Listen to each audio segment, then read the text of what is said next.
Country delight బఫేలో milk start చేసాము. First పిల్లలకి ఇచ్చినప్పుడు కానీ, మేము పెరుగు తిన్నప్పుడు కానీ, మేము చిన్నప్పుడు తిన్న ఓల్డెన్ డేస్ గుర్తొచ్చాయి మాకు. మీగడ కూడా పాలు కాచాక మీగడ బాగా రావడం, అప్పుడు మా చిన్ననాటి రోజులు గుర్తొచ్చాయి అన్నమాట.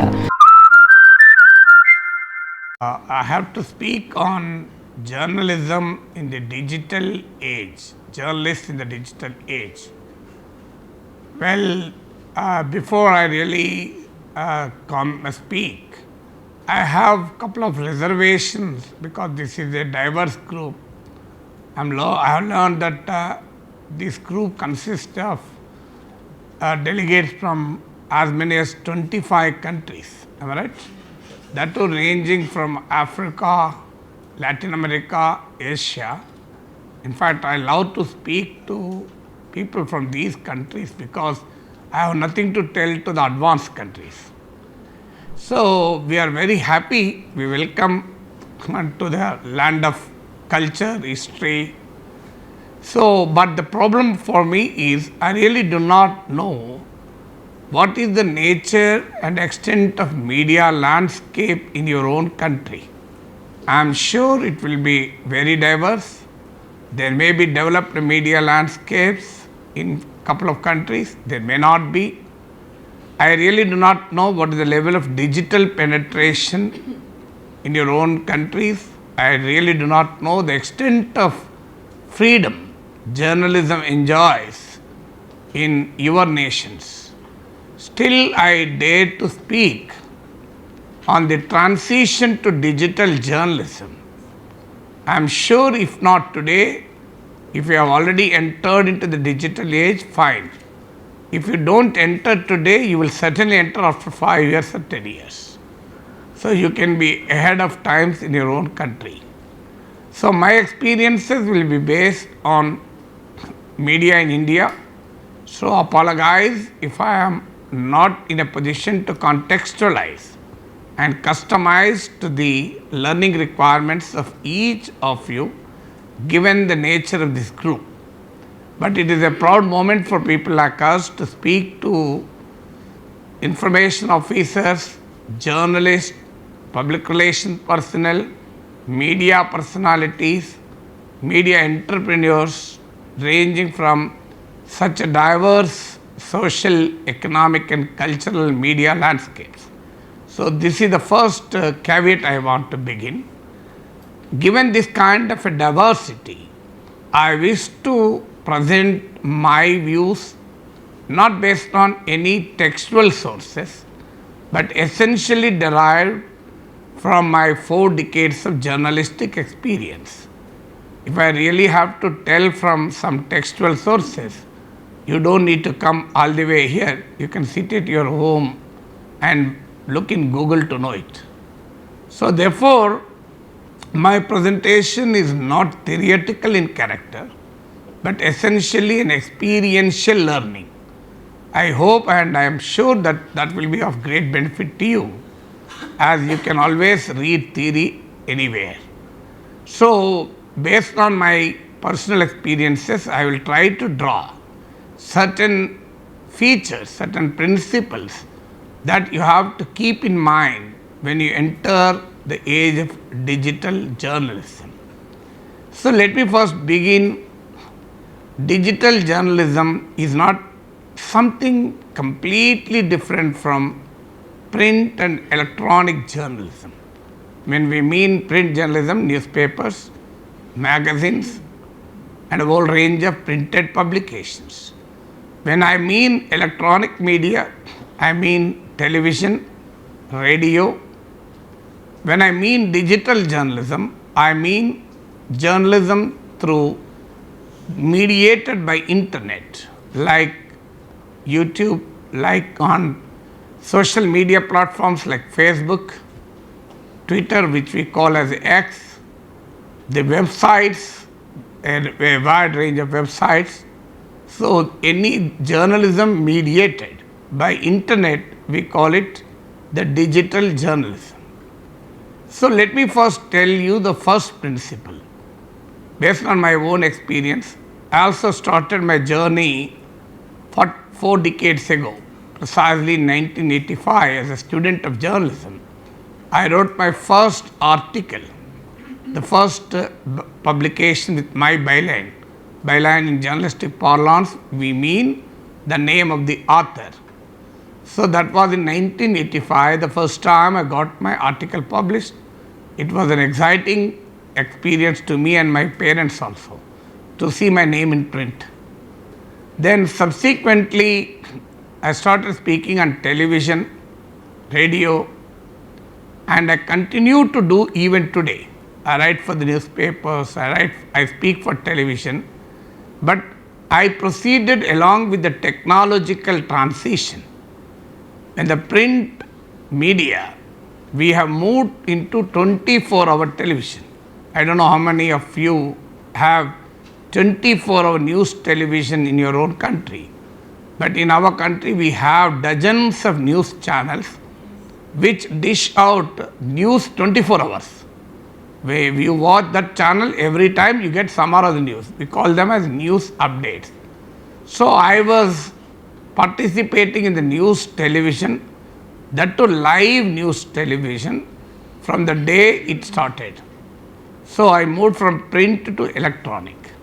When the digital age started, when the internet created altogether new world of journalism, I moved into the digital age.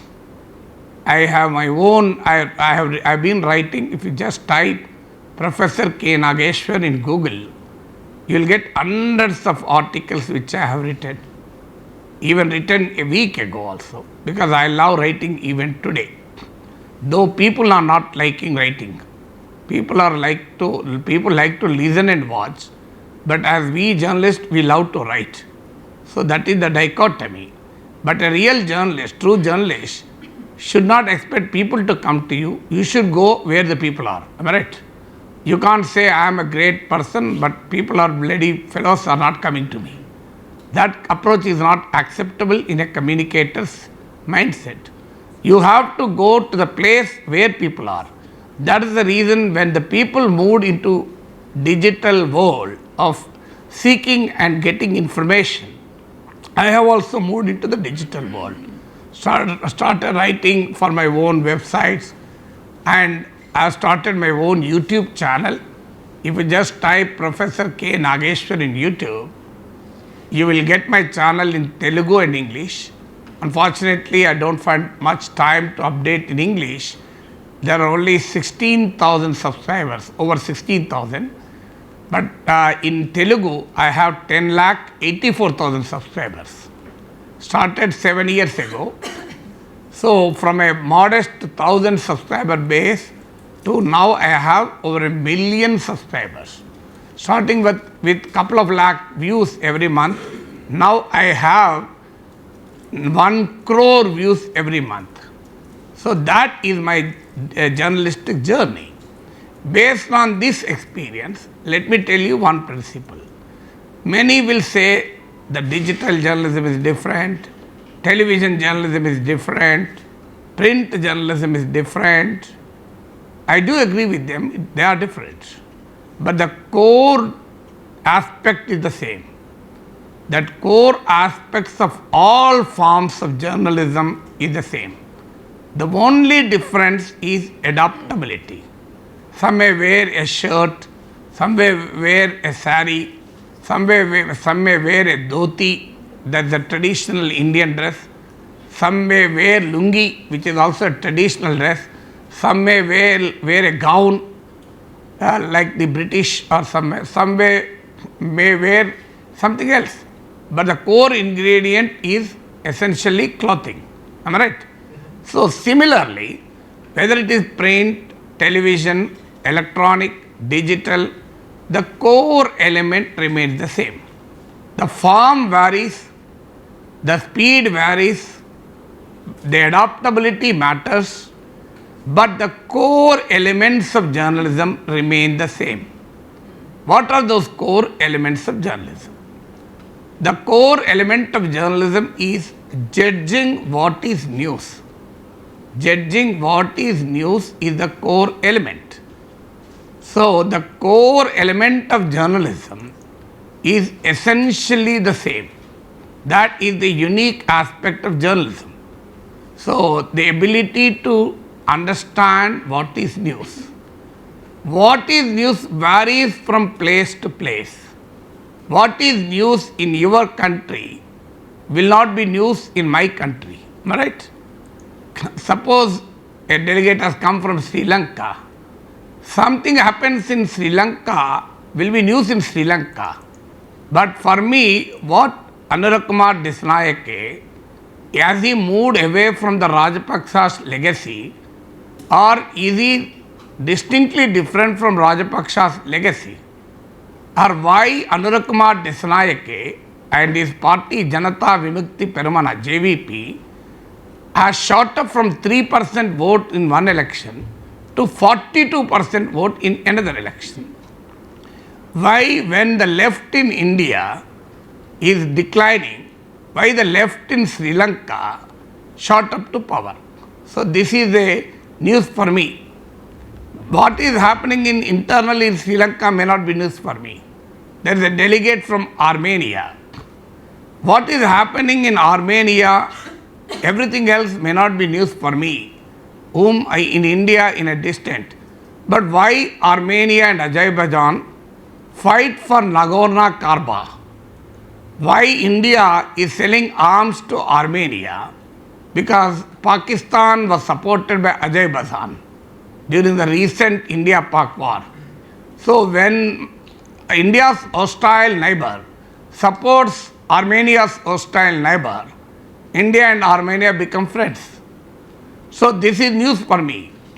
So far away from Armenia, far away in Sri Lanka, far away in Kenya, Gambia, Namibia, Cuba, Ivory Coast, the context of news vary from country to country. But given in your own country, how do you judge the news? So how do you judge the news? That is the biggest core element. When you judge what is news, you write for a newspaper, you report for television, you write for your own YouTube channel, you can write for your own blog, it hardly matters. So the first core element is judging what is news. News judgment is the critical element of journalism. The critical element of journalism and the greatest element of journalism according to me is judging what is news. Judging what is news. Why there is a controversy on a dam construction in Ethiopia. So that is news for me. Whatever happens in Ethiopia may not be news for me. Why what happens in Iraq, everything is not news for me. So therefore you have to judge what is news. That's number one. Number two, the writing skill. The ability to put a point in a meaningful manner. The ability to put an idea in an understandable way, in a communicable way, is the art of journalism. Well, it again varies. If it is for a print, you have the liberty of time and space. You can, if something happens today morning, suppose you are writing for a newspaper, you are listening to my lecture. So you have a day's time, perhaps late in the night, you have to file a report. What Professor KNageshwar said on digital journalism. So you have few hours of time to recollect what I have said, to go through your notes in a very leisurely manner and file a report.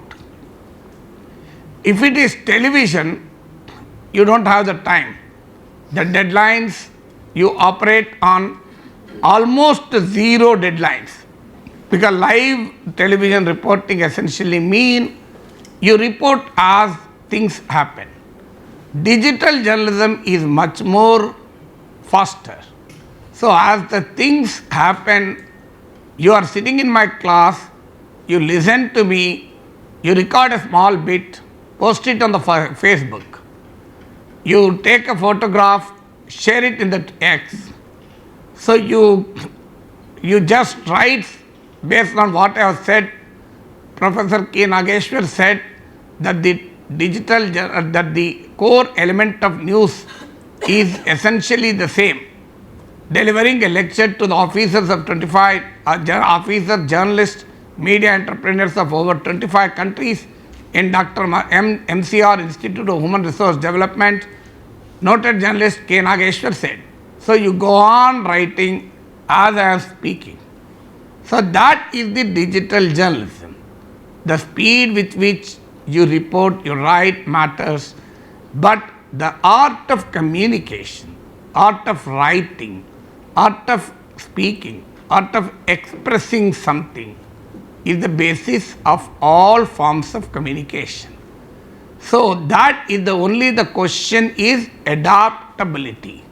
How do you adapt it to a situation? So therefore the transition, if you are in print journalism, do not think that you cannot enter digital journalism. If you are in a digital journalism, do not have a false notion that you can't write for a newspaper. Based on my experience, I am telling, I write for newspapers, I speak on television. Just before coming here till 10 o'clock, I was on a live television bulletin. From 8:30 to 10, I was speaking on a Telugu news television, and I came here at 11:30.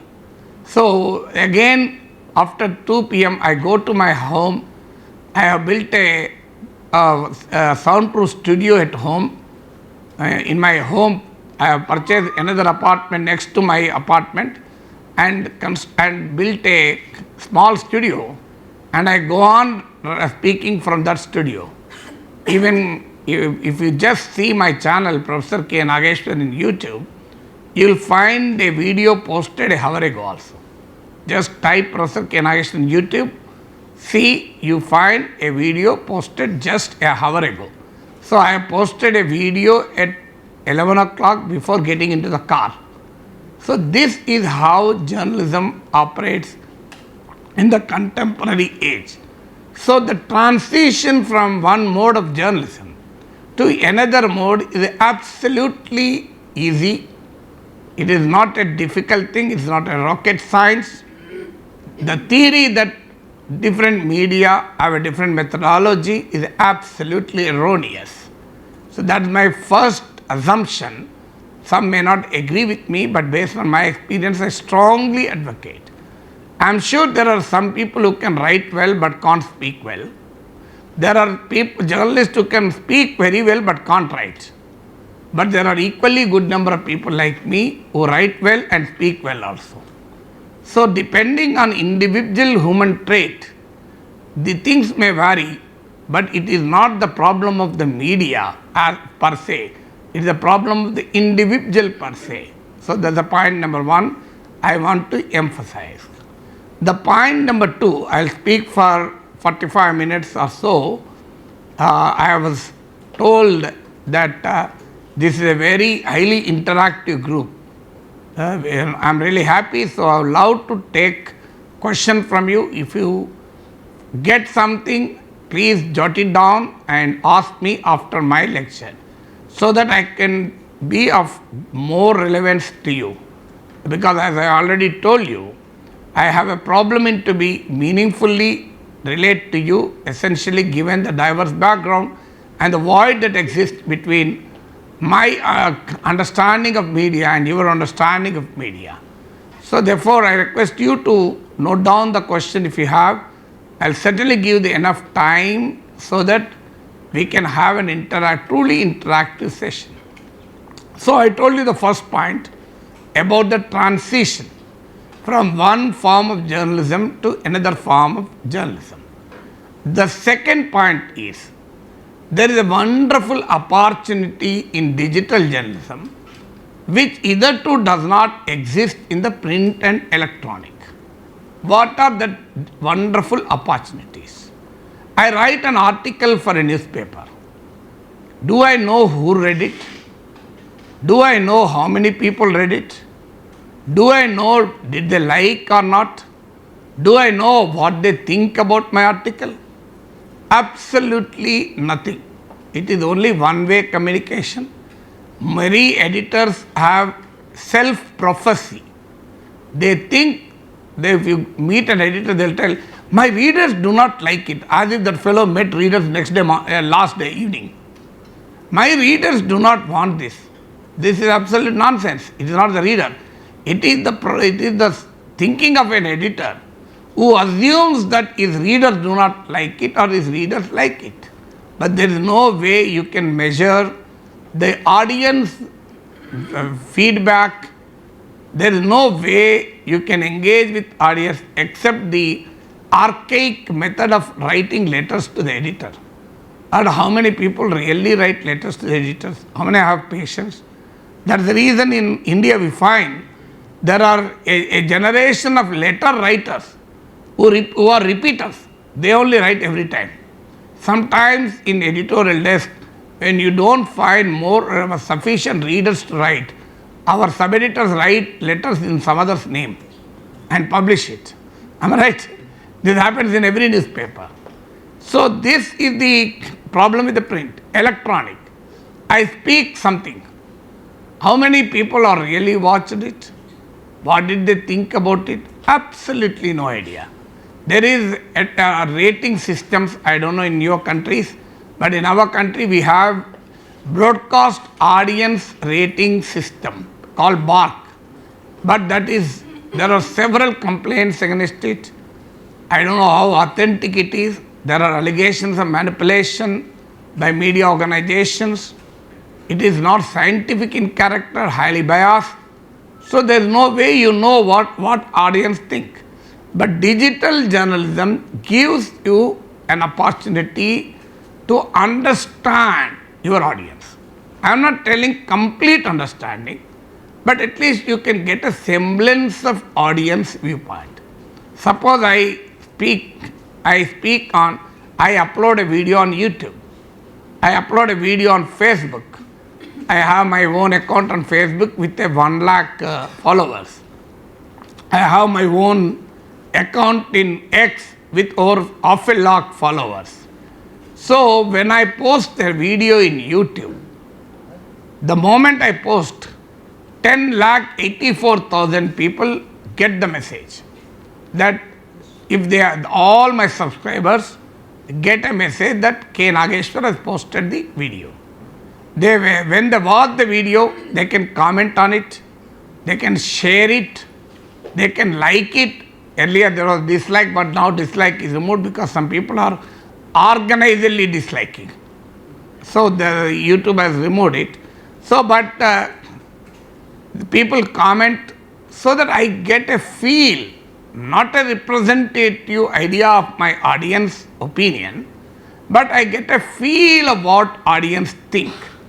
Some video get 1 lakh views, some video gets 5,000 views. So what is being watched by audience? I will know the time spent. It is called audience analytics. Pardon me if you already have an idea, because I don't have an idea on what you have an idea. So that's the problem. So it is called audience analytics. So if I know what my audience analytics, how many countries people are watching, how many people are watching in Telugu, how many people are watching AI, using AI to watch the same video in English, how many people in what geography they are watching, what time they are watching, what is their approximate age group, gender, their demography, how much time did they watch, which device they use, Android phone or iPhone, absolutely entire data I have. What time people are watching my channel, which is the maximum viewership time for me. If I know that there are more viewers on my channel at a particular point of time, I will post my video at that point of time. Otherwise, why will I waste my video? So this is called audience analytics. So you have a reasonably much better idea of what your audience think, which is unavailable in the print and electronic media. This is the second point. Using audience analytics, You can always change, always make amendments to your content based on audience interest. So every journalist have that. Third, this digital journalism is highly democratized form of communication. What do you mean by democratization of media? Before the advent of digital age, I am a very good journalist. I am a prolific writer. I can create and produce a wonderful newspaper. Still I can't do because I do not have the means to do it. Unless I am a big capitalist who afford to invest heavily, who afford to burn his fingers every month by spending money, I can't run a newspaper. If I want to write an article and reach my reader, I have no independence. I have to request some editor to publish it, and my opportunity and ability to reach people through my articles is not in my hands. It is in the hands of an editor, mercy of an editor. Similarly, the television. I feel speaking on something. I feel this is worth speaking. I feel this is very, very important. But can I do that? Some TV channel has to ask me. Otherwise, I have to convince some other TV channel to broadcast something. So I do not have control over what I can say, what I can write, but the digital world gives me this opportunity. I am a master of my own journalism. I want to write something, I write and publish in my blog. I want to speak something, I speak and upload it on YouTube or Twitter or Facebook. I want to write something. If there is no newspaper to publish, I will publish on my Facebook. I will publish in a brief, it is very brief, I will publish on my X account. So I will publish on my LinkedIn account. I can publish, I can participate in a discussion on Reddit. So this is called the democratization of media. So it is a great opportunity. Media which was once in the hands of money, those who have money, today it is liberated from the capital. So you don't need to be a big capitalist to own a media. You can have your own media. So the digital age created a media entrepreneurship, a culture of media entrepreneurship. You are the master of your own media. Today my YouTube channel has a better viewership than many TV channels also. I compete with the TV channels with whose setup. So I am much more faster, quicker than the mainstream media. For example, yesterday Saudi Arabia and Pakistan entered into a defense deal, a NATO type defense deal called the Comprehensive Mutual Defense Agreement. If you read today's newspapers, I don't know whether you have read, you had an opportunity to read, this news appears on the page 1 of today's newspapers. But I have spoken on this topic 15 hours ago. So I have given a detailed analysis on Saudi-Pakistan nuclear deal. It's there on my English channel also. If you type Professor KNageshwar English in YouTube, you will get it. A 13-minute video which already had 2,000 views. But if you see my Telugu channel, the video is there with already 40,000 views. Well, as I told you, my Telugu channel is very popular because I am very regular on that, and English channel I do now and then. But still there are around 2,000 people who have watched on my English channel the Saudi-Pakistan nuclear deal. So I am ahead of newspapers. I am ahead of TV channels also. Even before the TV channels analyzed, I spoke on the topic. So now this is called the media entrepreneurship. I am the master of my own space. I am the viewer, not just the creator. We the journalist got an opportunity. Even the viewer got an opportunity because it's a video on demand. If you want to watch news on television, you have to sit on the before the television. You have to watch at that point in time. It is an half-an-hour bulletin. You may like only 3-minute element in it, but you have to watch for 30 minutes to know that 3 minutes which you like. On the contrary, if you are a consumer of digital news, you are simply watch the video which you wanted. You don't have the burden of watching everything which you may not be of interest. That is the reason worldwide YouTube is emerging as major source of news also. The latest study also reveals, Pew Research study reveals, right from United States to India, the new trend is YouTube is fast replacing television and print media as a source of news. So this is the new world which is emerging, which is convenient both to the creator and also to the consumer of news and information. So this is called the democratization of media. This is called the media entrepreneurial landscape unveiled by the digital age. Not only for you and me as journalists, even for a common reader who had hitherto never had an opportunity to express his viewpoint. He was a passive consumer of information dished out by people like you and me. Today he is also an active participant. So if I write an article and post it on Facebook, if I comment on Saudi Arabia-Pakistan defense deal, a viewer has an opportunity to comment, express his own opinion.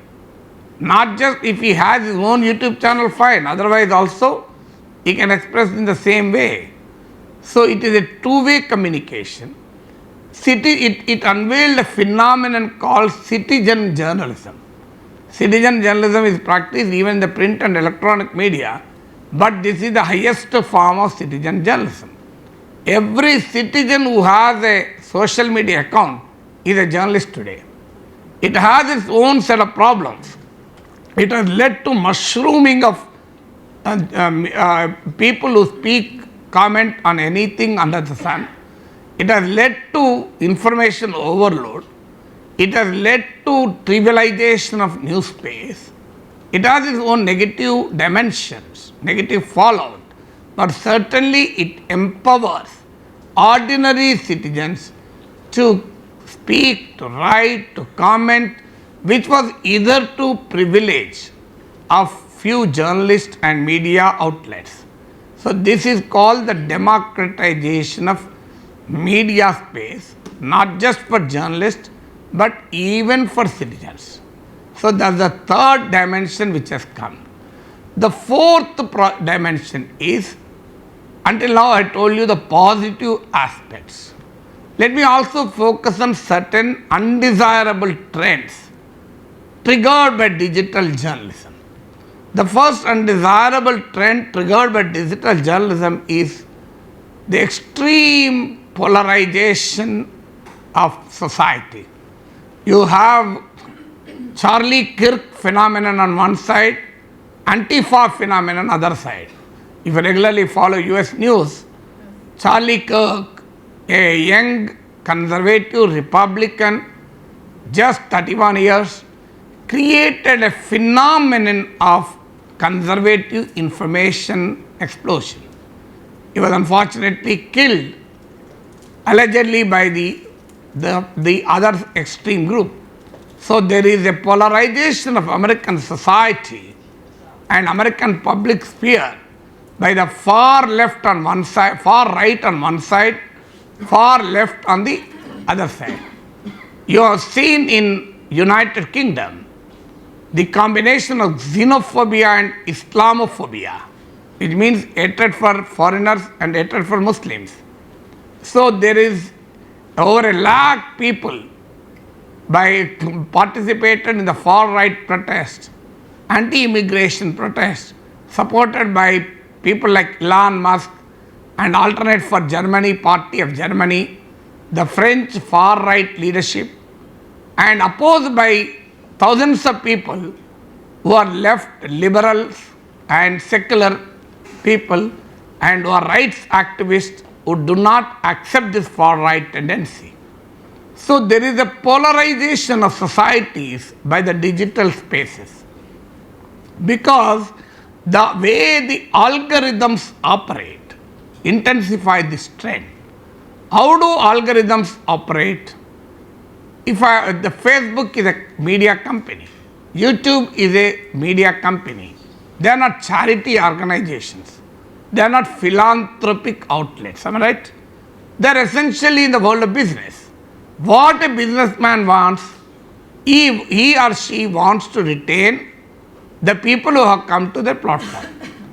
What a supermarket owner wants, he wants the customer who has entered into his supermarket to spend more time in supermarket, buy more things. So similarly, digital platforms want to retain audience. To retain audience, what they do is, using algorithm, they study the profile of audience based on your browsing history, based on your GPS data, based on your many other things. They identify who you are. So the moment they do the profiling, they do micro targeting also. So if you are watching Professor KNageshwar's videos regularly, wherever I speak, the YouTube suggests you like this man, you may like again. So wherever I speak, they go on serving you. So like that, if you are here in the dining hall, you liked a particular sweet. Next day, what that server will do? Oh, you have liked this sweet last time, no? Why don't you eat? So similarly, they go on serving the information which you like. This is called confirmation bias. Every individual wants to seek, procure information that confirms his own personal bias. As a result, you get a something called echo chamber. There is a called echo chamber effect in media. As a result, the polarization intensifies. And the other problem with the digital age is, due to anonymity of people who are watching, who are viewing, who run into millions and millions and millions of people. If all those who are subscribed to Facebook are arranged in a particular geography, they become the third largest country after China and India. So many people are there on the Facebook. If you want to watch every video so far posted in YouTube, do you know how many years it takes to watch? So, not an entire content. If you want to watch the content uploaded on YouTube, you will require 70 years to watch. So within these 70 years, how much of content is uploaded? There is a unbelievable, humongous extent of content that is exploded on the digital world. In print, you have space limit, 10, 12 pages, 14 pages. In television, you have time limit, 24 hours. But in digital space, there is no limit. You can simultaneously provide any amount of information also. As a result, there is an information explosion. This information explosion results in anonymity of those who are reading or watching. As a result, when you are anonymous, your true character comes out. If you are in a socialized setting, when you are in a group of people, your behavior changes, not your, my and everybody's behavior. The moment you are in an anonymous condition, your true character comes out. As a result, there is hate mongering on digital space, there is a cyber bullying in the digital space. So this hate mongering, cyber bullying, the ethnic biases, the racial biases get reinforced and spill over into society, unfortunately, due to the digital landscape, media landscape. So these are all challenges. There are certainly challenges. There is also a problem of accuracy. Accuracy becomes a casualty because of the speed with which you have to provide information. You are a newspaper journalist, you have sufficient time to verify, re-verify whether a content is correct or wrong. But in a digital space, unfortunately, you don't have time. You have to comment immediately. There is a time to check, verify, accurate. So the first function of a media is a credible information function. So that credible information function of the media is rudely shaken by the speed with which the digital journalism operates. So you have to strike a balance between the speed and accuracy of the content which you are providing. And there is also the problem of sources. If you type something in internet, you will get hundreds and hundreds of sources of information. It is extremely difficult to judge whether it is correct source or wrong source. And even these generative AI platforms like ChatGPT, Google Gemini, the growth of Elon Musk, quite often there are allegations of growth functioning like a rogue. So you have Facebook, Meta, all these AI-enabled platforms, they are trained on data. They are trained on a given set of data. If there is a bias in the data, obviously there will be bias in the kind of information which ChatGPT gives. So you can't depend on ChatGPT every time. ChatGPT minus mind, brain is disastrous. So ChatGPT or Gemini or Grok or Meta are only tools. They are not end in itself, they are only means. A good journalist uses these tools. If they are only tools, your car is only a vehicle that takes you to the place you want to go, but it can't decide the place you want to go. So if you sit in a car and you do not know where to go, will the car take you to that place? So car is only a tool. If you ask the car to go to Warangal, it will go to Warangal. If you don't tell anything, I think you are going tomorrow. That is the reason I gave that example. I get the feedback before I come here. So you are going to Warangal tomorrow. So if you sit in a car and only when you order the driver to go to Warangal, you will go. Otherwise, will you go? Will the car on its own take you to Warangal? Similarly, the ChatGPT, the digital, the AI sources are only tools. Never, a journalist should never become slave in the hands of tools.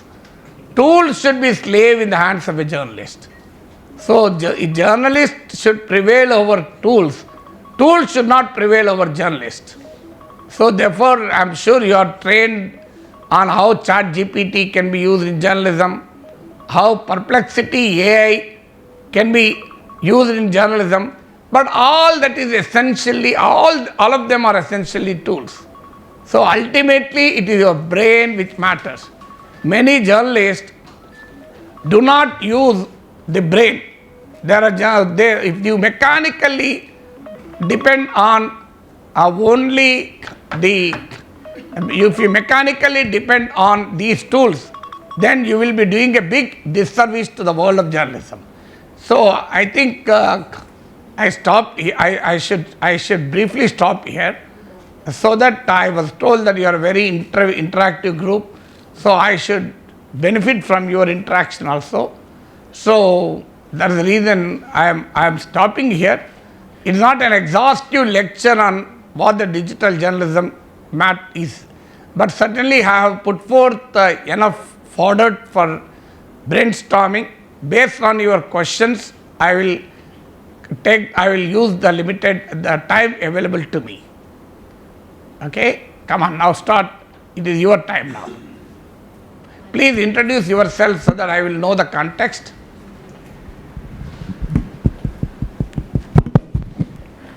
These questions will help me what you really want also. Yes. Good afternoon, sir.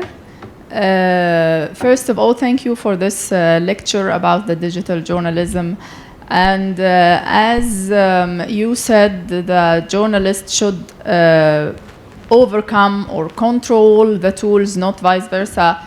So you don't believe that many occupations will disappear in the coming days because of the digital era? You don't believe that there are lots of tools in AI and digitally could take over the place of humans? Well, Thank you. what is the impact of artificial intelligence on the future of journalism in terms of employment? Am I right? Well, I do agree, because you are having AI anchors also.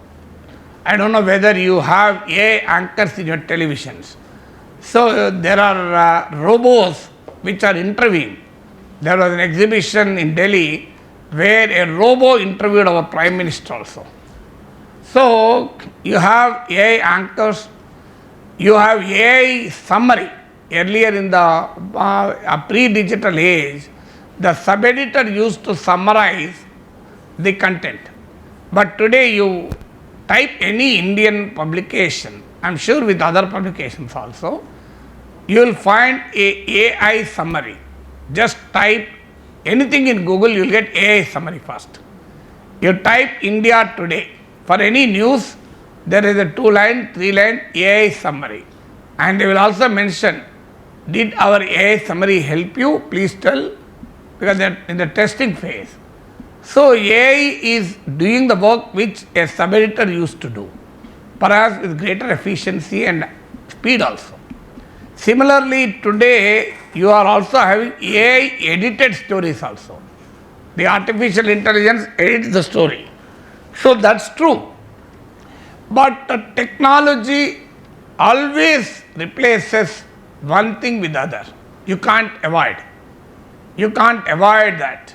But it also creates a completely new world of opportunities also. When computers arrived, there were apprehension that computers will replace humans. It is true that the computers replace certain human activities, but myriad other activities were created. Similarly, today in the digital age, there are certain things. For example, the Prime Minister is addressing a public meeting. Earlier, you have to send a reporter to the place with spending a lot of resources and report, listen to what Prime Minister said and report. Today, you are sitting in a television, before television, listening to the Prime Minister and typing your story. So this is a technology. Or you are watching live on a digital platform and you just type what the Prime Minister is speaking. So that is the reason there are things that are changing. Yeah, it's true that they are changing. So, but still AI is also created an unbelievable opportunity for journalists to get information also. Today I want to comment on, I don't know which country do you belong to? Which country? Sorry for not introducing myself. I am Wala from Egypt. You are from Egypt. So, for example, recently there was a conference of Arab League countries and Organization of Islamic countries. Yes. Around 40 nations attended. Egypt made a proposal for a Arab Islamic NATO. Am I right? Yes. So, with Egypt as a headquarters, with Cairo as an headquarters, because Egypt as Cairo as headquarters. So I had to speak on that Arab Islamic NATO to understand why Egypt is leading the discussion, to understand why Egypt proposed that the headquarters of this probable Arab Islamic NATO will be in Cairo. Why? So the Egypt also proposed that the commander will be Egyptian first, which will be rotated. To know this, in the earlier times I had to go and read a book, speak to an expert, it takes one day. Today I got the information that Egypt has 4.5 lakh army, am I right? Egypt has the largest army in the entire Arab world. So I knew this information sitting in Hyderabad. Thanks to internet, thanks to artificial intelligence, which maximizes, which gives me everything about Egypt. So Egypt as largest army than any other Arab nation. Egypt has proposed 20,000 troops initially with the Cairo as an headquarters to the Arab Islamic NATO. So how my life has become so simple if I know how to use that tool information. So in my English video is also there on this Saudi Arabia-Pakistan deal, which I also mentioned about this Arab Islamic NATO in that video. So I spoke in my own language, Telugu and English. So this is how the journalism is enriched. Journalism is facilitated by technology, whether it is internet or today artificial intelligence. But believe me, in any technological evolution, mediocrity will lose its value. If you are mediocre, if you are mundane, if you are very, very low talent, low skill, certainly it will remove your job. Only thing is you will have to become more skilled. And so it has its own bias in favor of better skills. So it is a benefit for some, it is a loss for some other, but it is a benefit for the society as a whole, because it improves efficiency, it creates a new world of opportunities altogether. I hope I answered your question. Thank you so much. Yeah. Sir, I'm Mahesh from Sri Lanka. So this is my question, sir. We are experiencing the digital world at the moment. So as a region as well as South Asia and the Middle East, we are experiencing the number of riots and the struggles which were derived from the digital media and the social media. So formerly we experienced in the Middle East. Recently we experienced in Sri Lanka, Bangladesh and the Nepal. So what are your views on these particular incidents which creates? So I'm sure social media played a very important role in our Aragalia movement. Am I right? Yeah. Yes. Sure. Is it called Aragalia? Yes. I hope I pronounced it properly. Aragalaya. So I don't. It's Struggle. Its meaning in Aragalia. Aragalaya. Yes. Aragalia. Yes. Well, it's a Simile word, I think. Am I right? Yes. So I can't pronounce in the way a Simile person speaks. So I don't know whether you are Simile or Tamil, your mother tongue, but that pronunciation is always there. Okay. So Aragalia. So that means, so I'm sure the younger generation, Nepal is also Gen Z protest. The Egypt has seen Arab Spring. It started from Tunisia. The Facebook helped people to mobilize. It's not right on my part to comment on developments in Egypt right in front of our Egyptian delegates sitting here. But these are all movements. The positive aspect of that is it led to a new forms of organization of people in countries with diverse freedoms also. So it gives an opportunity to network, to share. For example, in Nepal, the anger of Gen Z is absolutely, I think, legitimate. I don't think there is a Nepali delegate here. But even if Nepali delegate here, it is my opinion. It is a classroom where we can share our opinions fairly with freedom. You may not agree, I may not agree with you, you may not agree with me. So that doesn't matter. But the result is different. In Sri Lanka, I don't know whether you agree with me, it led to an organized political change, resulting in a stable government. The people's anger is channelized democratically, which led to a change with stability. There may be ifs and buts, but it changed with stability. In Bangladesh, it took a different turn. The Islamists gained greater control. In Nepal, there is a hope and despair. Hope because the corrupt system is crumbling with the weight of Gen Z revolution aided and up by the social media. But you really do not know what to do. So social media can help in organizing people. But unless social and political forces that are behind it channelizes in a proper way, the result may not always be the same. That is the reason Arab Spring dissipated over a period of time. The Bangladesh protest resulted in a more fundamentalist regime coming to power. Sri Lanka moved towards a progressive change.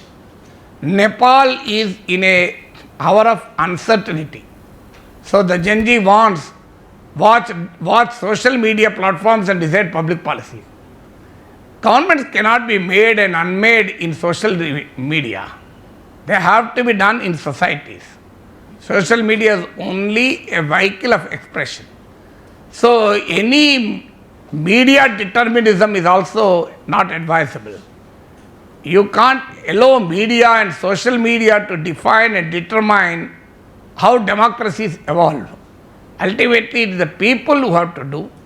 So the social media fuels discontent.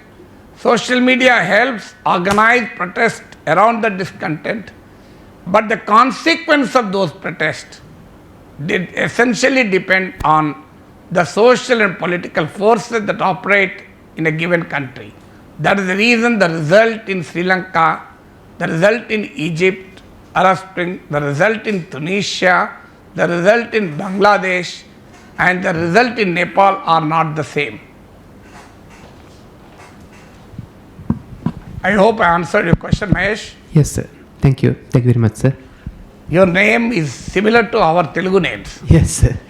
Good. Thank you, sir. My name is William from Uganda. From Uganda. Uganda. Oh, great. Yeah. Unfortunately, Uganda is a great nation, but you have the information bias in the world. We know only Idi Amin's here, which is not, I think, good feature. Am I right?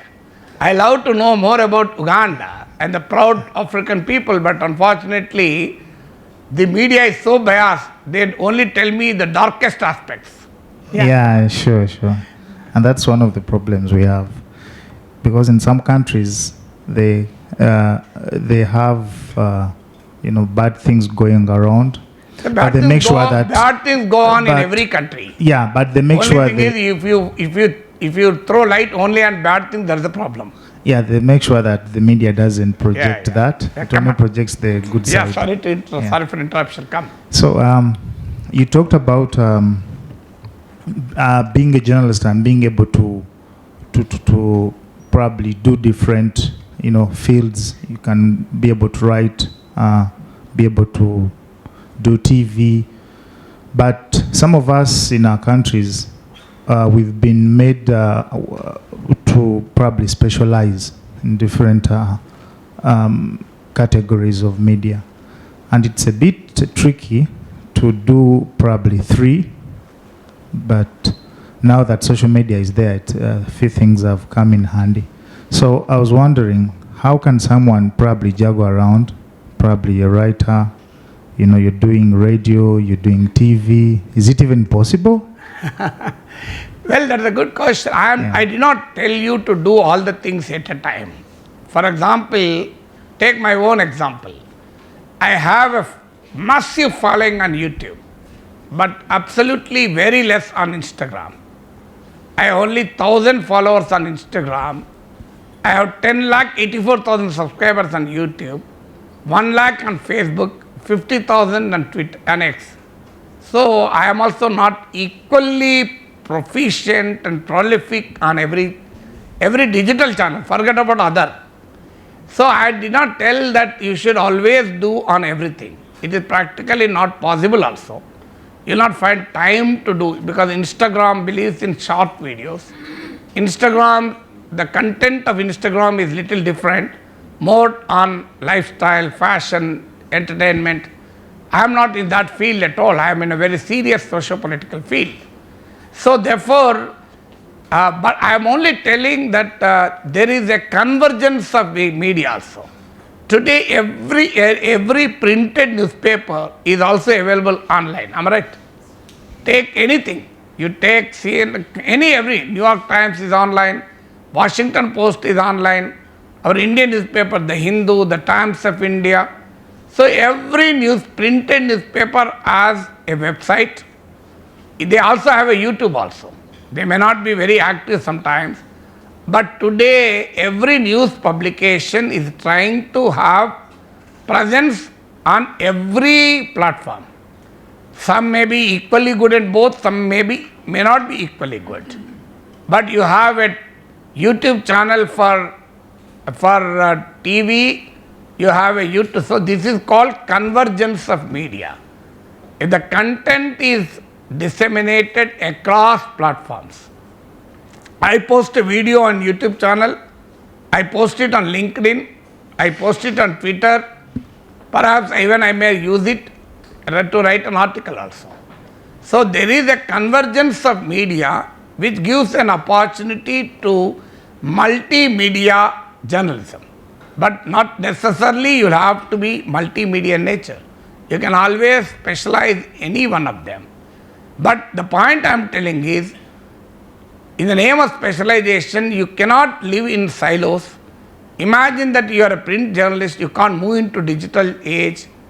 All of us who are I am a digital journalist today, but I am also a print journalist. I was a print journalist, I am a print journalist even today. So many people who are commenting on television are essentially from the print also. You have many people who lost jobs on television, they started their own YouTube channels and doing more and much better. You have Ravish Kumar, a very famous journalist who won the Maxas Award also, with a very critic of the present government in India. So he was in NDTV, and NDTV is taken over by a big businessman called Gautam Adani, who is essentially the alleged friend of our Prime Minister. So he was shunted out because he is a critic of our Prime Minister. And Ravish Kumar started his own YouTube channel, and he is reaching out to millions and millions of people. Till yesterday he is a television journalist, today he is a digital journalist.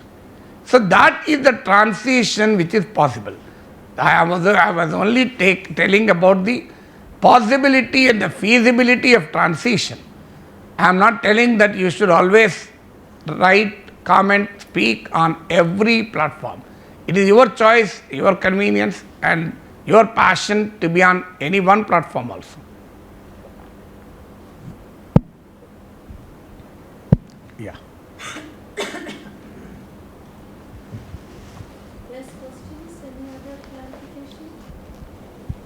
Because more questions will help me to understand what you exactly need. Because I have not got into the minute skill point of view. What kind of skills are required? Because I was expecting that you already have some expertise. So I can't undermine your expertise and tell you the basic skills. But certainly if there are questions, I can always answer them. Thank you. I'm Wanachai from Thailand. Thailand. Yes. Good. And that's interesting. I spoke on why Thailand and Cambodia fought for a Hindu temple. That should be the great content, right?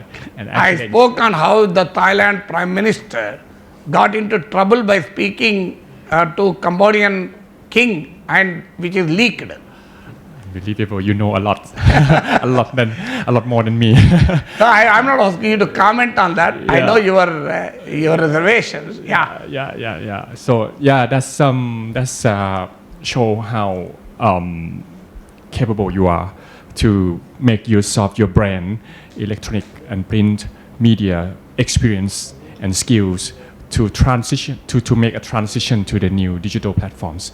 That's what exactly I would like to get you to share how our mainstream media, a couple of us engaged in nowadays. How can we make use of our brand or trademarks or journalism, mainstream journalism, to promote the digital platform, let's say like YouTube or X, to be successful, because there is some instance in my country as well that you showed the example before about those who lose job from mainstream media, which happened a couple of years ago in the disruptive times, very turbulent at that time. So many people lose job, even the big channels. There is some channel called Money Channel, very popular and very valuable. So one of the announcers in this channel lose job, and finally she ends up being the YouTubers, and now she's been very successful, even more than in the past. So what is the technique, or what's your advice in terms of making use of our brand as a journalism, or as a real journalism to be successful in the social media creators? Well, I think the question which I understood is what are the techniques of become a popular social media journalist. Am I right? Right. So like a popular YouTuber like me, right, or somebody else. Yeah. Well, the first technique is ability to instantaneously comment, because digital media works in a culture of immediacy. So I can't say if something happens, I can't say I'll speak after 1 day. I can't speak after 10 days. So that if you speak immediately, there'll be a huge response.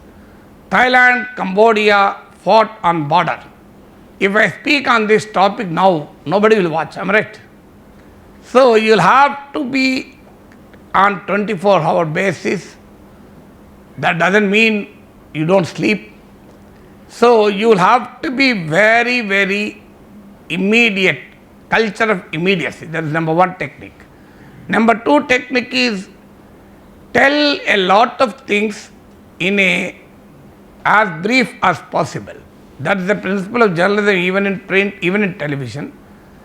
Digital journalism, normally attention span is less, but it again varies. I have videos, 1 hour videos of mine with lakhs of views, but normally you are advised to be as brief as possible, because in the digital world the attention span is very less. So in newspaper, in a newspaper, when you are reading one newspaper, to throw it away and take another newspaper, it takes a lot of time. In a TV channel, you have a remote in your hand, you can very easily move to another channel. In digital, it is much more faster. So therefore, to retain the audience attention, you should be, generally it is advised to be brief with exceptions. As I told you, I am myself an exception with lakhs of views for a long videos also. So you should have the ability, you should acquire the ability to give information in a capsule form to meet the requirement of lesser attention span. Third is the use of visual, audio, graphics.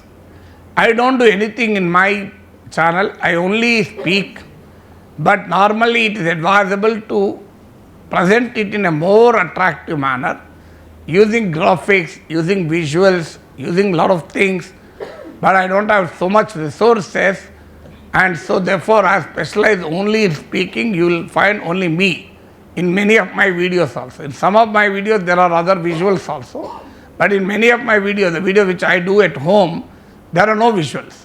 I only one visual myself. So, but normally you should have a visual presentation skill. If you don't have, you should have somebody to help you also. That's the third. Fourth is balance the speed with accuracy. So you have to give information very fast.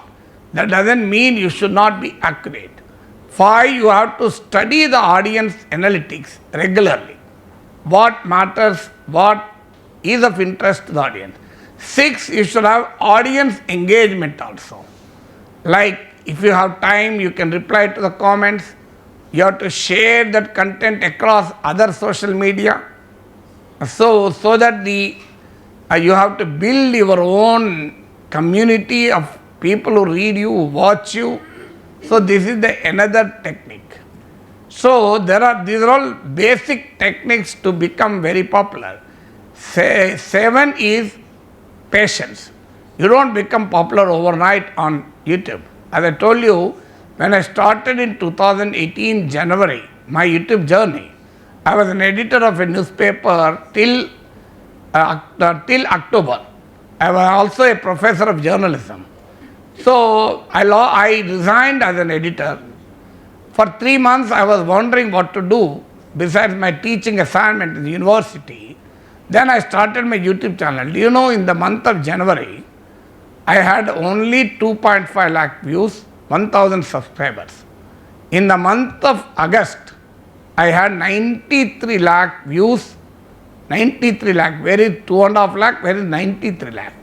And I have 10 lakh 84,200 subscribers today. So you have to have patience also.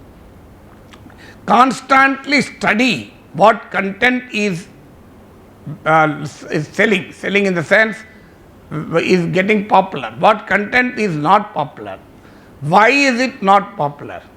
So this kind of audience research you'll have to do on a regular basis to become popular. And again the same news value, something is being contested, something is being debated, something is being discussed, so something which is timely, something which is of curiosity, these are things which obviously tell. And you should have small techniques like writing correct attractive headline, the thumbnail, all these are elements to attract the viewer. But ultimately content is the king. If you have good content, continuously, patiently go on uploading. It takes little more time to get the virality. But once you get the virality, nothing to look back also. I hope I answered your question. Yeah.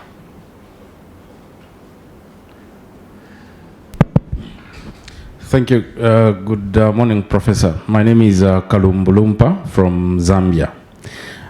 We have well appreciated the fact that we are moving into the digital space in terms of journalism and the dissemination of information. Now, I want to get your views, your thoughts with regards access to news, information on digital platforms. I know for a fact that in Africa, in most communities, we still have an issue of access to digital platforms, and we may not just take it for granted that everyone will have access to these digital platforms. How do we then, as media journalists, navigate the issue of moving to digital platforms and also navigating the issue of access? How do we bridge that gap if we are to reach the audiences that we want to reach with what we are publishing?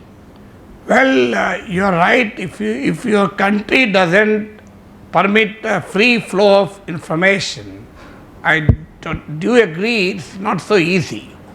Because if the government has a lot of restrictions on, for reasons best known to them, they may be valid, they may not be valid, because all societies are not similar. So there are dissimilar conditions in different countries. There are countries where there is a social unrest, there are countries, there are ethnic strife, there are countries which are very unstable. So for different reasons, the governments in their own wisdom might have imposed certain restrictions. Sometimes the very character of the governments may not be democratic enough to allow free flow of information. So you can't do anything, use the digital acts, or else you come out of the country and get into some other country and do. If you are a journalist in Afghanistan, well, the country has too many restrictions on freedom of expression. So if you are a journalist in Afghanistan, so you have to learn what law permits there, what governments permit there, and operate in the domain only. You can't be a rebel unless you want to be. If you want to be, whom am I to stop you? So you have to understand, for example, in certain countries, the political content may not be allowed, but other content may be allowed. So you have to use the form of content that is allowed on the digital spaces. So in certain countries, the very people's access to digital world is also small. In our country, in the YouTube, for example, YouTube started in 2009. Till 2012-13 in our country also, internet spread is limited. The cost of internet was very high.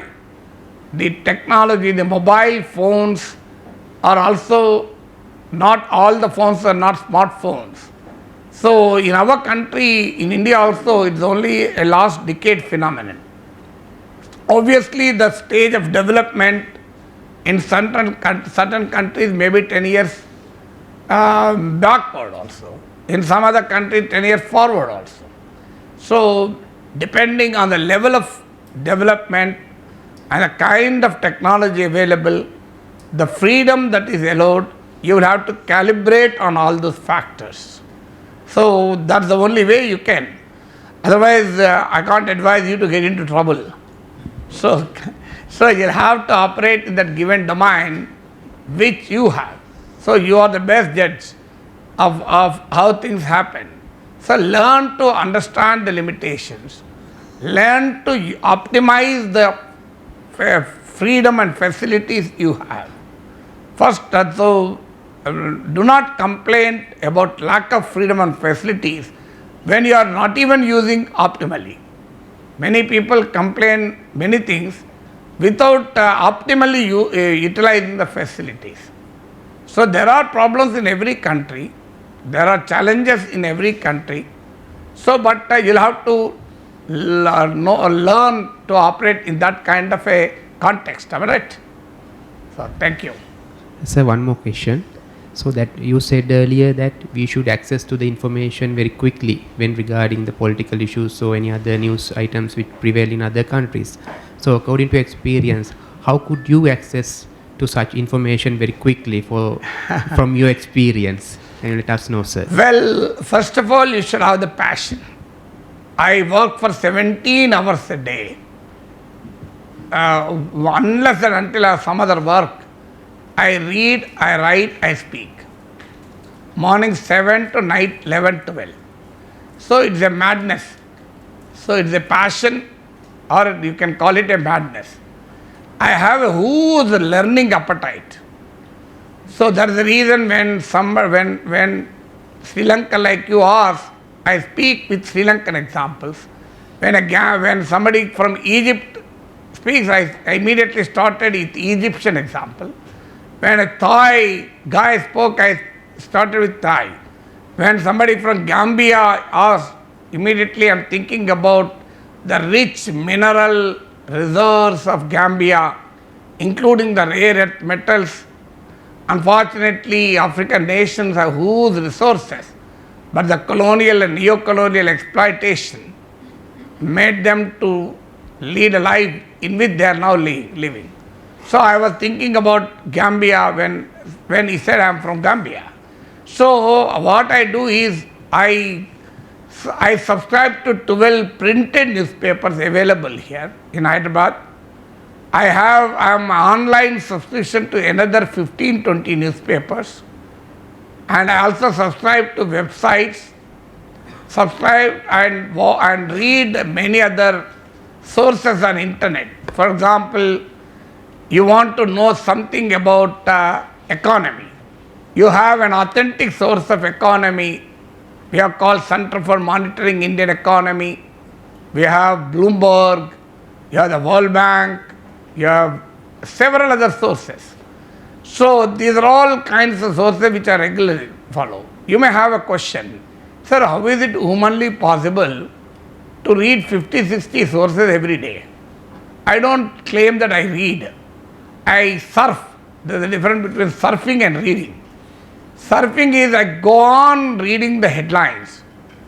Based on my experience, if I read the headline, I will understand what will be there inside with a 70% accuracy.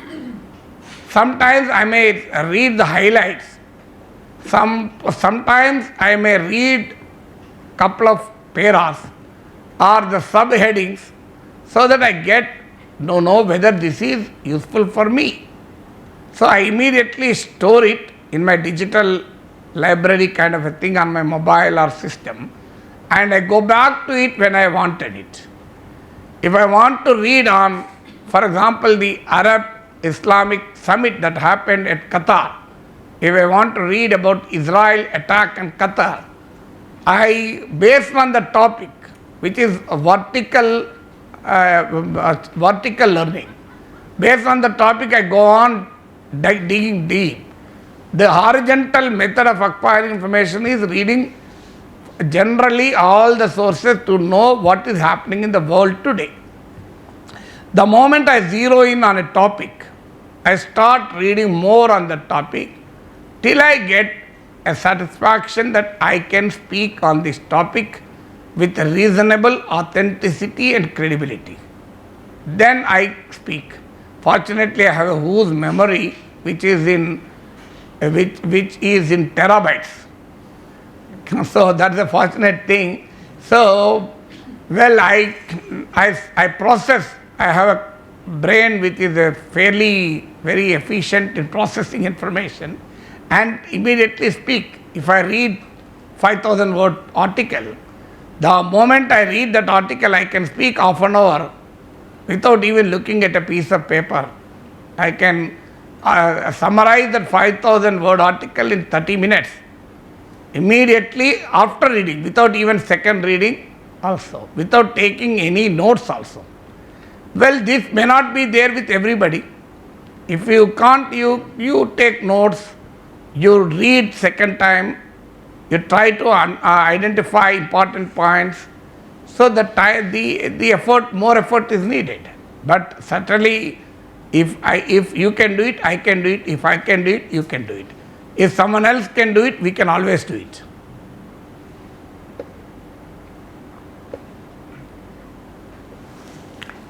Only few countries are monopolizing. I don't know why there are 25 countries. I think only 4 nations represented. Egypt, Gambia, Sri Lanka, Thailand. Am I right? Only 4 countries. Yeah, the other countries shall represent yourselves through questions to have clarification from sir. Anyone from other countries whom have not? Because you have 25 countries, only 4 nations, 2 Africans, 2 Asians. Yes. Latin America is totally unrepresented. I believe in a democratic world order. Yeah, even there. Yes.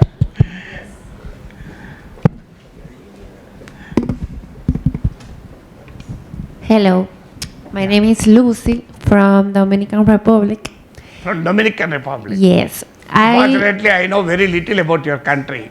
Next time I come, I will read about your country and come. Yeah. Yes, please. I don't have a question now, but I want to say something about the question that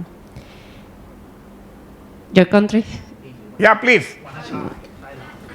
About that. When people think about social media, they think like it's only to be active and post. The truth is that we have to do it, but with a strategy. We need to understand the audience that we have and how to talk with them, understand what they need. And I think this is so important to grow in social media. It's not only post and be active. You need to understand what they need to, and what is the best way to talk with them. And that's it. I think how to understand what the viewers want. Am I right? Can you repeat? Can you clarify the question?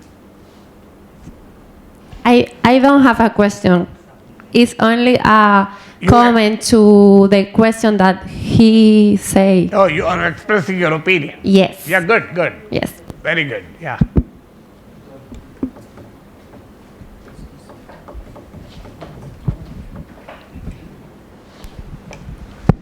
Yeah, good afternoon, doctor. I'm Maurice Andrea from South Sudan.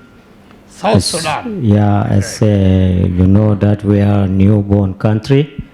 You have mentioned something about the digital principles of journalism. I wish I could get more information about that. What are the principles of digital journalism? Thank you. Otherwise, sir. I think the other part of Sudan is in finding unrest. Am I right? Not in South Sudan. Am I right? The army and paramilitary is fighting. Come again, I didn't get you, sir. No, the other part of Sudan is much more unrest. Yes. No, we are from South Sudan, You sir. are from South Sudan. Yeah. That's what I am telling. Yeah, okay. Yes, the other part is Sudan is also a country with humongous natural resources, including gold. But well, that's again a different political economy, which we have to speak on some other time. Yeah.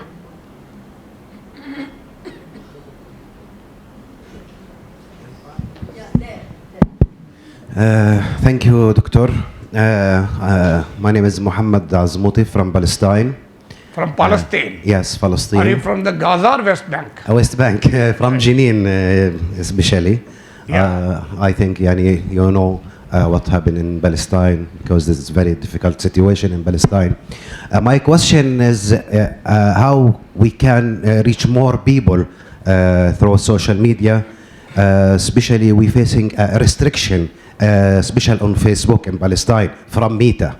And other application on social media. How we can reach more people to give him more information about anything.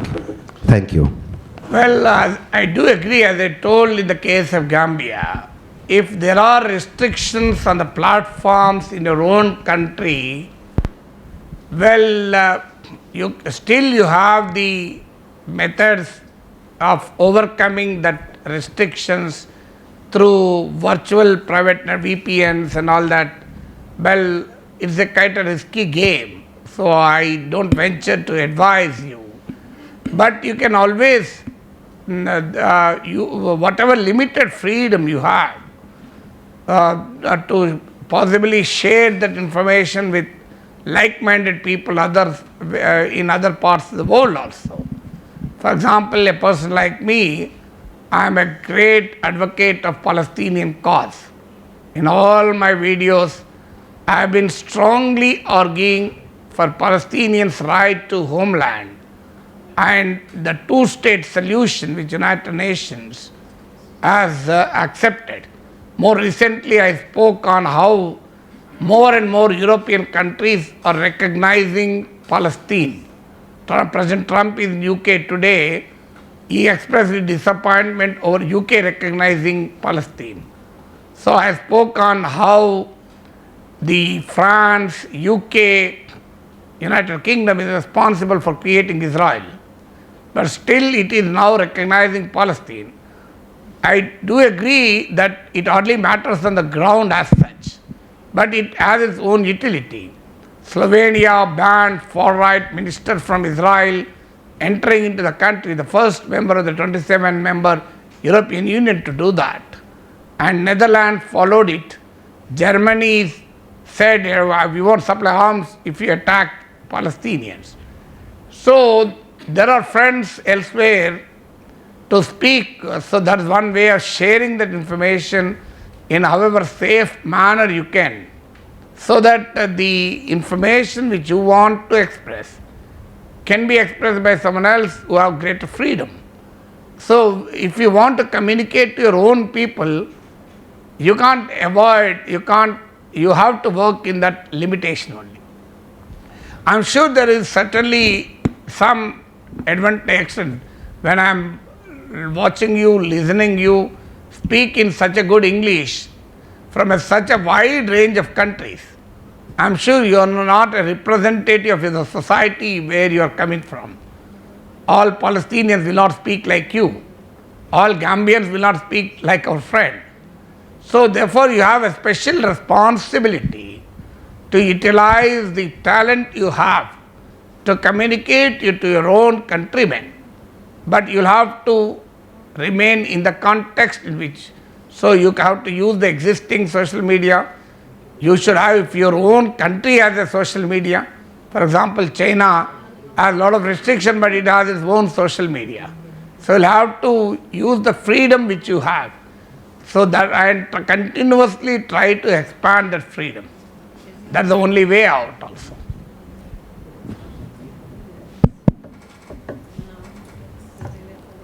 Good afternoon, everyone. Thank you, sir, for your presentation. So my name is Amadou. I'm from Liberia. Liberia? And, yeah.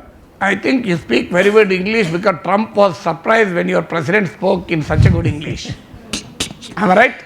Yeah. Is it the same country when Liberian president met President Trump?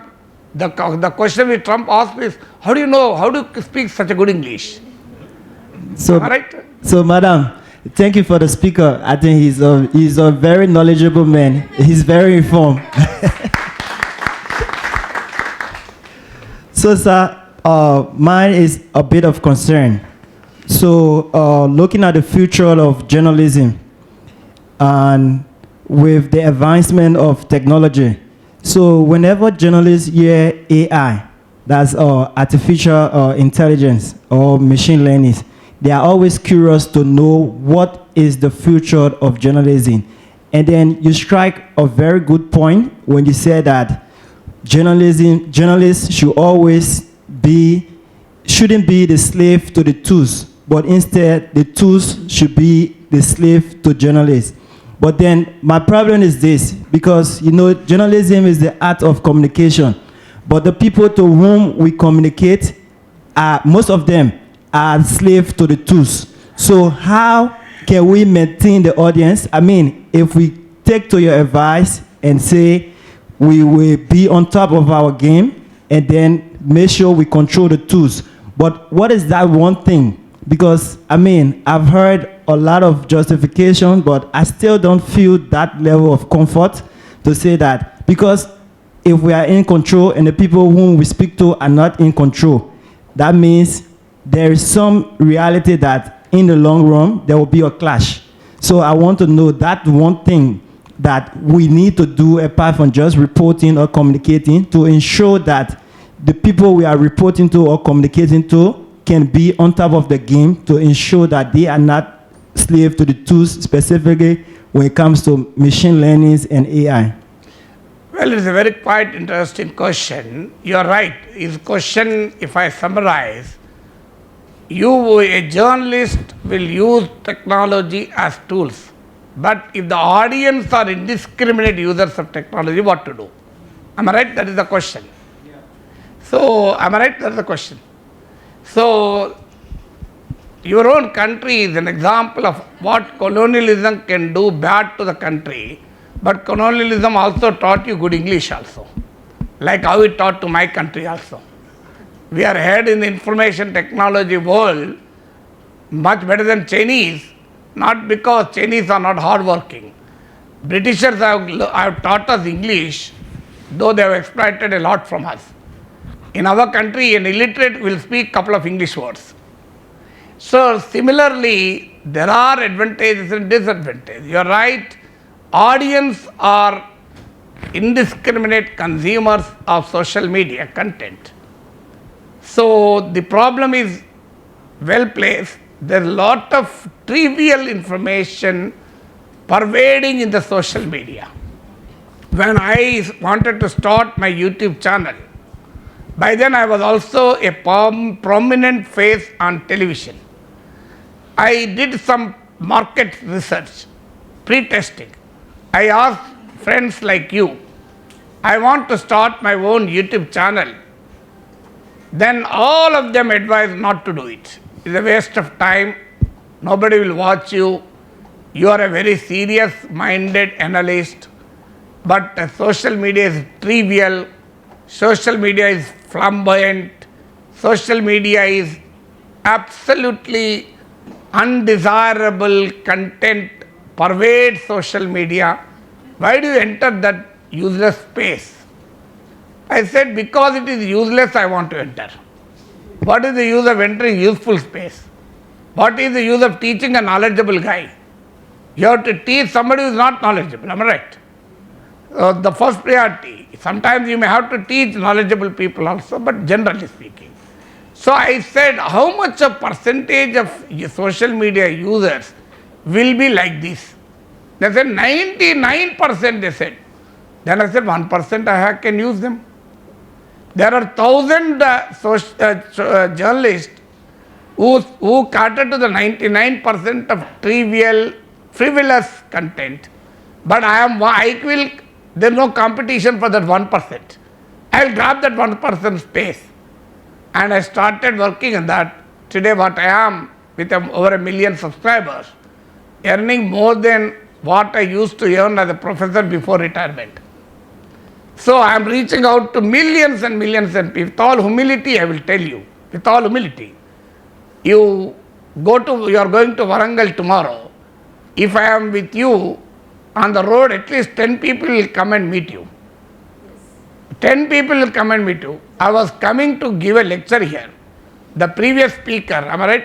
Dr. Kishore. Yes, sir. Yes, sir. So he met me while coming here and said, sir, one selfie before you go. So the earlier speaker wanted to take a selfie before I entered this. How did this achieve? With all humility, this was possible only thanks to media to begin with and social media later. It becomes you a celebrity, it becomes you popular. These times my wife complained, I can't come with you to a cinema, I can't come with you to a restaurant. So because 10 people will flock you to take photographs. So I'm losing privacy, she says. So what should I do? I'm a small man, but that's the problem. That's the glamour associated with the screen, not my problem. So I do agree, audience are like that. I don't like it. When somebody says, sir, I am your fan, I don't like it because I'm not a fan of anybody. Believe me, I'm not a fan of anybody. I'm a fan of content. I'm a fan of learning. But you have to respect them. You have to respect them. Somebody asks a selfie, how can you deny that? So the point I'm telling is, there is a space in every world. The social media users are not intelligent. Social media users are frivolous. But there is sufficient space in that frivolous, trivial. I will tell you my own experiences. People say that only entertainment sells on digital space. Frivolous things, trivial things sell or watch on digital space. But I spoke on Keynesian economics. There's a video on Keynesian economics on my channel which has garnered nearly 2 lakh views. So there are people, all kinds of people in social media. You have to continuously create taste. You have to create media literacy also. You have to educate the audiences also. It's a long effort, it can't be done by you alone. But as it is a long time, you try to educate. But you can't run away from the situation. People are not using these tools intelligently, but you have to use them intelligently to make people use intelligently also. Yes, please. Good afternoon. I'm Husna Ali Suleiman from the United Republic of Tanzania. I would like to thank you for the good presentation, of course, informative one. My question is, I'm still in the digital age, but please allow me to ask in terms of public relations perspective, as I am a public relation practitioner. when you, in posting in social media, when you post something concerning your organization, so the audiences will be commenting negative comments concerning what you have posted. And as you know, one of the role of public relation practitioners is to maintain the positive reputation of their organization. And if you turn off the commenting, so you won't be engaging the audience. So I want to hear from you, your opinion, what to do. If you turn off commenting, you won't engage the audience. If you go to the comment section and reply the real negative comments concerning your organization, you won't be maintaining the positive reputation. So I just need your... No, it's a wonderful dilemma. I thought that it is there in India, it's there in Tanzania also. Perhaps because India and Tanzania are very good friends. So it's a serious problem. Simple solution is allow people to comment. You don't read comments. I don't read comments at all. As a result, I lose some useful feedback also.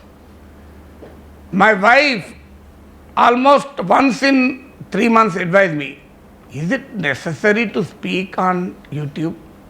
Because my wife can't tolerate even a single comment on her husband. Am I right? Normally women are very protective of their husbands. Sure. Not the men, unfortunately, quite often. So I may be a little bad, but it's a fact. Let us accept it. Women are more productive. So they can't tolerate somebody calling their husband useless fellow, nonsense. So, but my point is, remember always, there are certain occupational hazards. If you are a doctor, you are more vulnerable to infectious diseases. Am I right? Yes. COVID, the first category of people who are affected are frontline people like doctors. So when you are a doctor, you are vulnerable to infectious disease, you are vulnerable to hepatitis B. If you are a traffic constable, you are vulnerable to dust allergy. You are maintaining traffic on the road, you can't say dust, I have a dust allergy. You are a habitual speaker like me and you are more vulnerable to throat pain. Am I right? You are a soldier in army, you are more vulnerable to possible hostile attack. So you are a driver running a car throughout the day, you are more vulnerable to accidents. Similarly, people in public life are vulnerable to abuses. You should have that kind of courage. If you are a cinema actor, if you are not popular, nobody will bother about you. If you are popular, when there are 90 people appreciating you, there are 10 people who will criticize you also. You can't expect 100 people to appreciate you. So, if you are a popular leader, even if you are a Tanzanian Prime Minister, I am sure there are thousands and thousands of people who are opposing him. Yes. So, you can't avoid. If you are in public life, be audacious, be courageous. So, don't be too sensitive to negative comments. That is number one. Number two, sometimes don't care those comments. The moment you care them, you react to them, their game is won.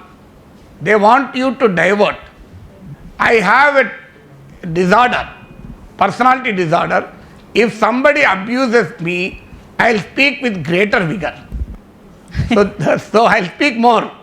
So some very rare, now and then if it is inevitable, you can answer to their criticism, but not necessarily referring to a particular person, because otherwise you will become bold and say, oh, you have commented to your reply to me, I will ask more questions. Yes, yes. So never allow that fellow to be happy with commenting.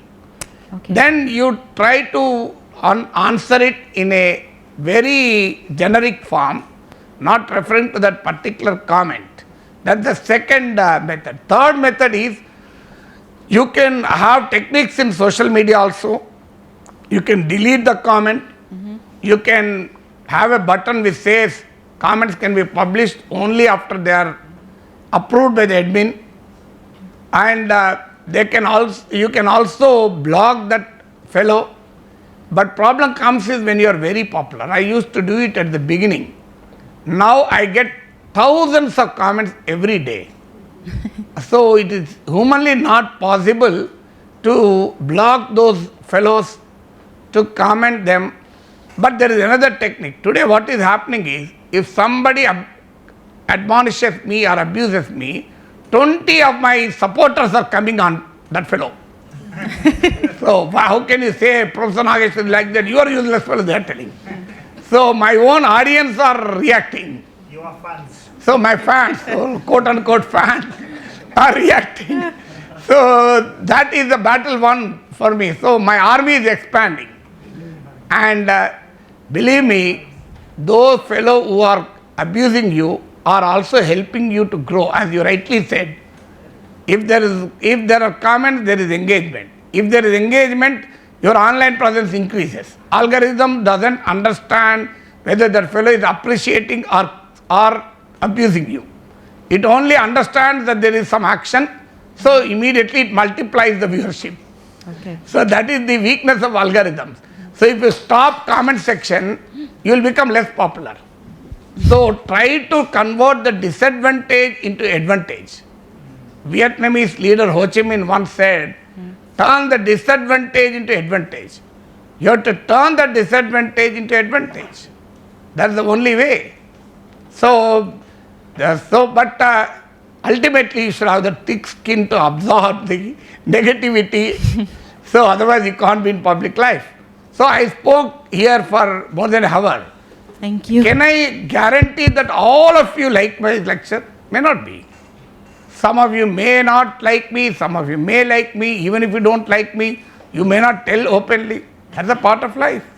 If I don't come for lecture, nobody will dislike me, nobody will like me also. The problem is also, when you are in public life, you are vulnerable to useless fellows, anonymous fellows commenting. But these days, artificial intelligence is also acting to remove such useless content. But you can't completely eliminate the menace. AI will help you to reduce it, but completely you can't eliminate. Quite a knowledgeable group. That is, I'm really happy because many of the points which I did not tell are coming now. Because I have another personality characteristic. If you provoke me, I'll speak more. Yeah. So that's the characteristic of a communicator. So if you provoke me more, I will speak more also. Yeah. Yeah. Ladies and gentlemen, here is the quintessential journalist, and not only a quintessential journalist, an astute academician, and who with all intrepidity fearlessly places his views and his expressions and his ideas.